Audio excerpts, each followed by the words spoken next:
The very first one is we're going to start at the highest, most generic level, then we're going to drill down into the most specific and detailed levels. So let's start at the highest level. The highest level report that you have is the Metroplex Salary Survey Summary. So I'm going to open that report. And what you're going to find is you're going to find one row, one record for each individual benchmark job that exists. So for example, we're just going to take the first one that comes up. We're going to take the 911 dispatch shift supervisor. That's the existing benchmark title that had existed from previous years in the Metroplex survey. We've updated it with all of the applicable new information that's valid as of January 1st. And you can see here is the going rates for the salary ranges, and then the actual salaries and the average years and positions. I'm going to talk about the asterisks behind these two fields in a second, but let me just kind of walk through the logic here. This is the easiest high-level sheet to say, what is the going market rate for a specific job? You can see that the market rate for the salary range minimum for dispatch supervisor is $53,257. Midpoint's going to be 64,665, maximum 76, and so on. The average actual salary that we have for this position is $60,666. Now the note here is not every single organization had this position. Not every single city that had this position gave us a payroll file that had somebody in that position. It might be vacant. We might not have gotten a payroll file. So the data that we have for this column is less reliable than the data we have for these other three columns. The other item of note is the average years in position. Each city has a different definition of this field. Some people gave us hire dates. Some people gave us time in step date, time since last move, years in range dates. So everybody stores this a little bit differently in their own HR system, so there's no continuity in the definition of what this means. So the best advice I can give on this column here is treat it with a little bit of suspect, a little bit of questioning behind the data. We had access to it, so we would display it. We thought we'd show, but I think that there needs to be some follow-up conversations about how do we best align this data to real-world reality. We have a high amount of confidence in these salary ranges. You know, what's the range minimum? What's the range midpoint? What's the range maximum? There's a lot of confidence in these three data points here. A little bit of confidence in this actual salary. If you have it, if you reported it, that's the number. So there's some pretty good data on this one. This one is probably the least credible in my mind on this sheet here. But it gives you a nice high-level summary, and you can see where everything falls for all the benchmarks that exist. This report's pretty manageable. It's only 7 pages, and so you can just kind of see it's right across the top. There's one row for every single job that exists. Now let's talk about the next report that we have. We have a detailed salary survey summary. So the detailed summary is going to have 1 page for each one of those benchmarks. So again, we can see it kind of pops right up at the top, the 911 dispatch shift supervisor. That was salary survey job ID 85. That's preserving the old IDs that existed. That probably means nothing to you, but I thought we would show it just in case somebody has that somewhere in their systems.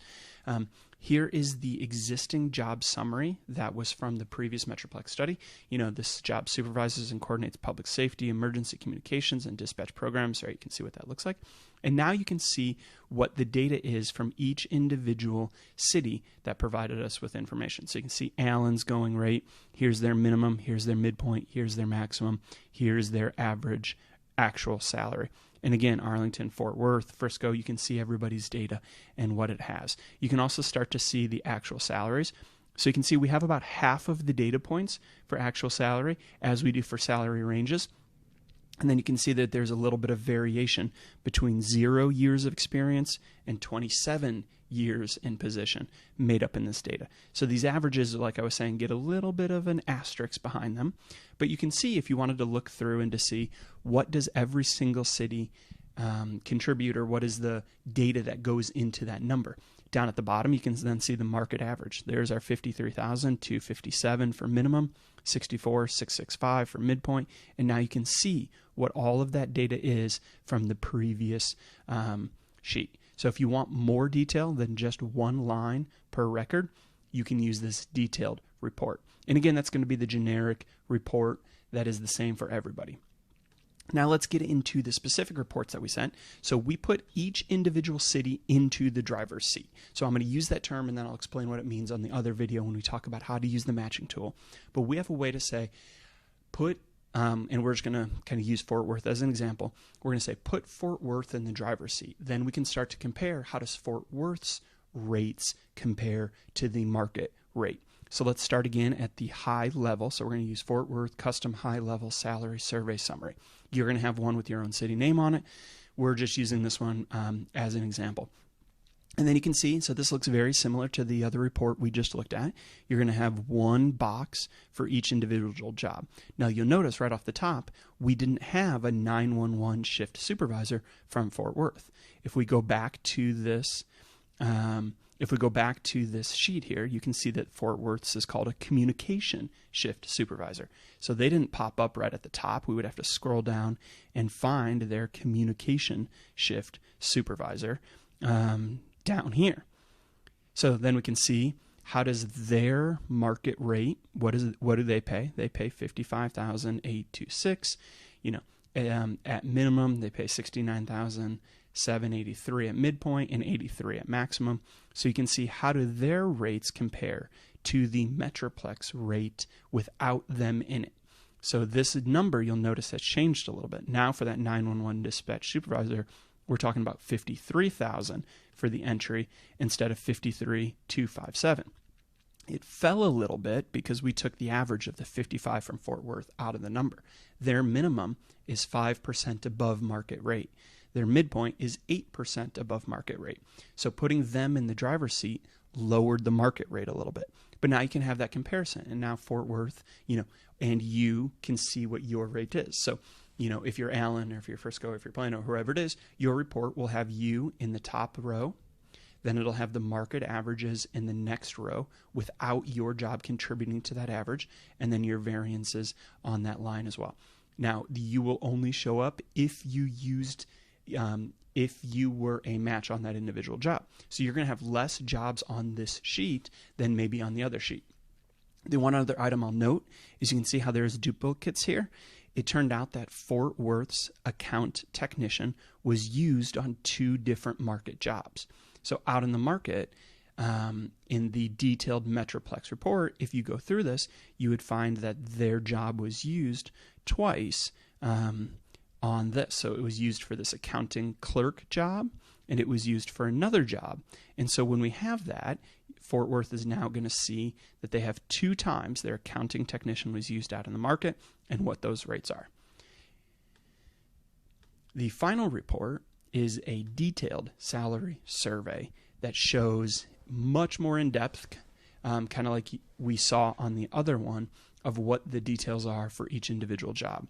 So let's keep using that 911 technician. I think theirs was a communication center supervisor. I think that's what the title for their job was. So I got to keep scrolling down. One thing I'll note is on these more detailed reports, be a little bit careful printing them. As you can see, they're several hundred pages long. So, well, not several. This one's 140 pages long. So it's a little bit of a big report. So be a little bit careful printing these. But as I scroll down here on Fort Worth, we can kind of keep looking at our communications shift supervisor or that 911 dispatch supervisor position. Again, you can see here's their minimum of 55,826, their midpoint of 69,7, and the maximum of 83. And then now Fort Worth can see how do they compare to all of the other market data points that they are not in. You can go through and see again, what is every single city paying for this job? What's the market average? How does my market average compare, or how does the market average compare to what I'm paying? And what does that overall look like for that delta? So all of this data here down at the bottom of the sheet is what exists on this high level survey. So again, if we were to sit here and compare the numbers and kind of flip back and forth between the reports, you'd see that this information here from the communication shift supervisor on this aligns with the information here that's in greater detail and is summed up so you can see. So again, if you want to go deep into the data, you have all the custom reports to do so. In the other video, I'm going to explain how to use this Metroplex matching tool to add to that data, to change the matches in there, to say, I want to go survey a new job. The job I'm interested in finding the going rate for is not here. How do I do that? How do I build on, expand, go from here to get additional data? And so we have the details in the next video.